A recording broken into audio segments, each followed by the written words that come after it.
Muito bem, parabéns aí aos revendedores de combustíveis do Rio Grande do Sul, que nesse dia 20 de julho comemoraram mais uma data festiva da categoria.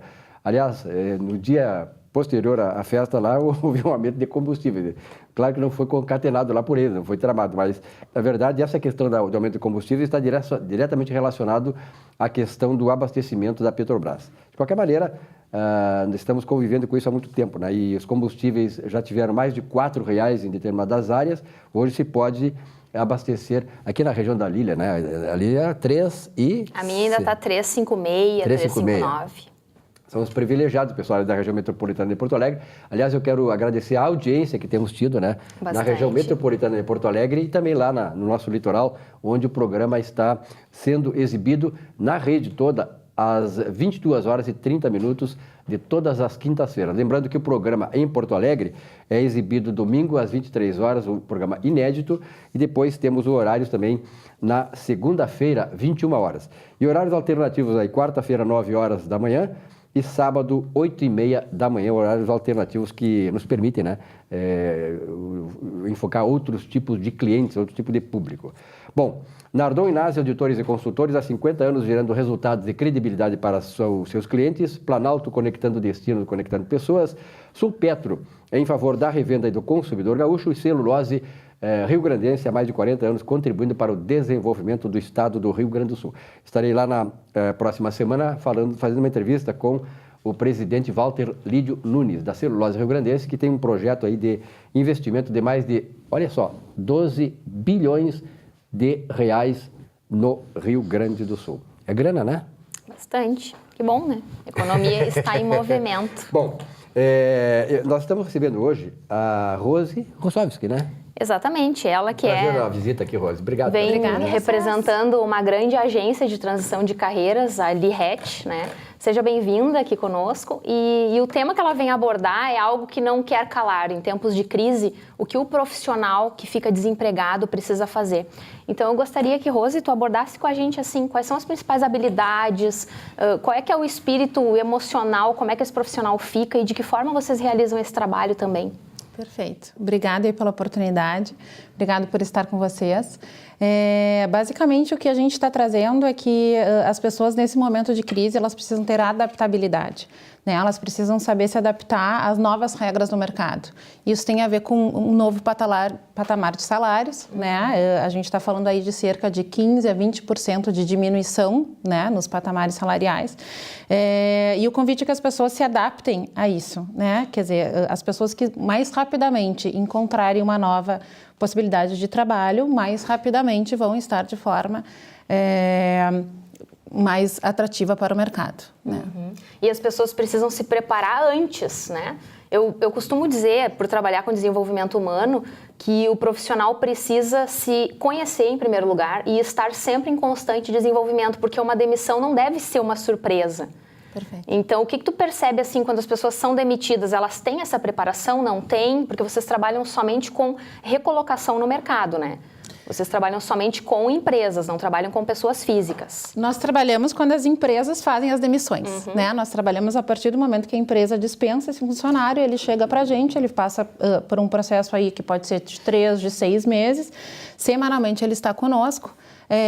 E, claro, inicialmente o processo é um processo de acolher esse profissional, né? A perda de emprego, ela é muito sentida, ela é muito dolorida, muitas vezes ela é muito traumática, né? E a pessoa, primeiro a gente tem que acolher esse sentimento, fazer um resgate aí da rede de contatos dessa pessoa, para num segundo momento prepará-la para voltar para o mercado, né? No sentido de entrevistas, de se preparar um currículo, de ajudar onde estão as vagas, como é que eles se candidatam para vagas.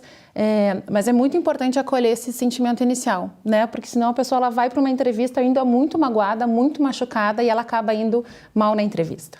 Exatamente, e por isso o processo de autodesenvolvimento, né, Silvio, que a gente vem falando muito aqui, que o coaching proporciona isso, que treinamentos proporcionam isso, porque antigamente nós tínhamos um modelo de carreira tradicional que era a empresa que determinava a carreira do funcionário. Então, o funcionário, ele era alguém porque ele dependia de um crachá.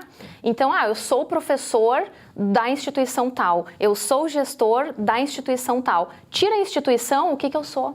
Então, hoje a gente percebe que isso mudou. Quem determina a carreira é também o profissional.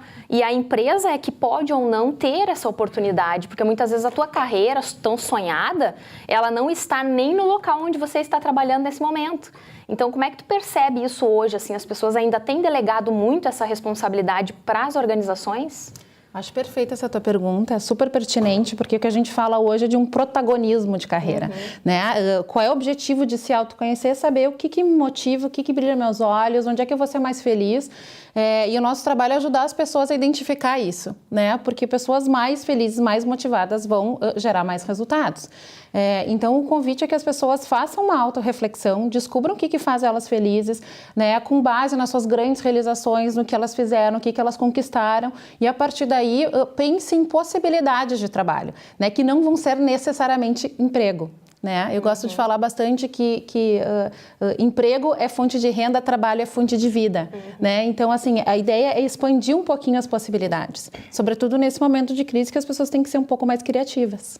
E tem percebido muito, assim, profissionais com duplas atividades ou com possibilidades de trabalhar uma carreira alternativa, como, por exemplo, hoje a gente vê muitas pessoas, tu também é coach, né?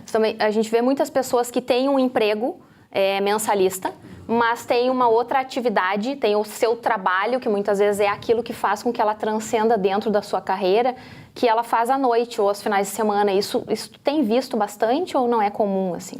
Tenho visto bastante e tenho visto também muitas pessoas trabalhando por projetos, né? Então, elas estão no mercado, elas estão desempregadas, são contratadas para trabalhar por 2, 3 meses num projeto específico. Se der tudo bem, se atingir os resultados, então se renova esse projeto, se renova esse contrato. Então, cada vez mais processos menos engessados de contratação de pessoas, né? Trabalhos mais pontuais, o que é bastante interessante, porque a pessoa também vai se experimentando em outras áreas, né? E a partir daí ela pode descobrir um outro segmento que faça ela feliz. Uma outra habilidade, né, dela, né? Uma outra habilidade, sem dúvida. Então, essa possibilidade de trabalhar por projetos, às vezes como um consultor autônomo, né? De uma área que você tem expertise, que você conhece, você tem bastante experiência, o mercado também absorve esse conhecimento através de um processo de consultoria.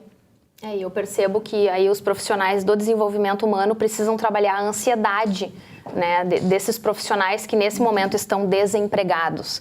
Eu lembro de uma situação em que eu precisei trabalhar o desenvolvimento da carreira de uma pessoa que trabalhava durante uma vida inteira como mensalista e de repente ele se tornou autônomo. Então, como controlar a ansiedade de não ter o seu valor fixo todo mês, mesmo fazendo o trabalho muitas vezes empurrado com a barriga, porque a gente sabe que o trabalho mensalista ele te dá uma estabilidade e você fazendo ou não, necessariamente tu não tem nada abalado, tu vai ter o teu salário no final do mês. Agora o autônomo não, ele precisa acordar motivado, não estou muito afim de ir hoje, mas eu preciso ir e o meu trabalho sou eu sou a minha marca, né? Eu sou o meu logotipo. Eu construo o meu trabalho, o salário. Exatamente. Né? O salário, né? Então, se eu não acordar bem, se eu não fizer bem feito hoje, eu não tenho o respaldo de uma grande empresa, né? Então, a gente percebe que as pessoas também perdem um pouco de autonomia, mas, por outro lado, a gente tem que trabalhar a humildade, porque é a coisa do Sócrates, né? Eu só sei que nada sei e a gente precisa estar em constante desenvolvimento e trabalhar também a humildade nesse sentido. Perfeito, isso é importante, essa adaptabilidade, né? As regras, se as regras mudaram, tem que me adaptar a elas, né? E essa questão de salário fixo e de salário variável é muito importante essa pessoa fazer uma revisão da sua condição financeira, entender até quando ela tem fôlego para antes de embarcar numa de autônomo, né? Então, assim, esse planejamento financeiro a gente também ajuda as pessoas a fazerem, né? Não dá pra gente incentivar isso se tem uma pessoa muito apertada financeiramente, né? Quer dizer, para tu te lançar como um consultor ou num empreendimento próprio, você tem que ter um pouquinho de gás nesse sentido de tempo de retorno, né, desse investimento. Exatamente. Beleza, né? Eu acho que realmente a gente fica muito feliz em saber que esse é o foco do programa, né? Despertar essas coisas e trazer para as pessoas. Muitas vezes o pessoal está assistindo lá e está precisando desse gás, desse horizonte, né? E muito interessante o trabalho que a Liret proporciona, porque isso é oferecido para o funcionário como um benefício. Sim, né? Então, hoje o profissional entra numa empresa e ele tem isso como benefício, que é o respaldo, se eu for demitido.